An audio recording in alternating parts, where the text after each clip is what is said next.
জীবনটা বড়ই অদ্ভুত। ছোটবেলায় ভাবতাম বড় হলেই জীবনটা সিনেমার মতন হয়ে যাবে, নিজের টাকা থাকবে, নিজের সিদ্ধান্ত থাকবে, যখন খুশি ঘুরবো, যা খুশি কিনবো। হায় রে কপাল, বড় হয়ে বুঝলাম নিজের টাকা আসে ঠিকই, কিন্তু সেটা আসার আগেই ইএমআই বিলে চলে যায়। ছোটবেলায় দুপুরে ঘুমাতে বললে রাগ করতাম, এখন মনে হয় কেউ যদি বলে যাও গিয়ে 2 ঘন্টা ঘুমিয়ে নাও, মন বলে এর থেকে ভালো মানুষ মনে হয় পৃথিবীতে আর কেউ নেই। আগে জন্মদিন মানে ছিল কেক, বেলুন আর উপহার। এখন জন্মদিন মানে আরে আবার 1 বছর বয়স বেড়ে গেল।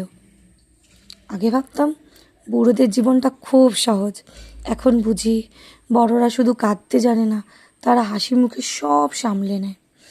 জীবনে এমন অনেক মানুষ আসবে যারা বলবে আমি সব সময় তোমার পাশে আছি, তারপর একদিন দেখবে তারা সবাই ব্যস্ত, আর পাশে পড়ে আছে শুধু তোমার চায়ের কাপটা।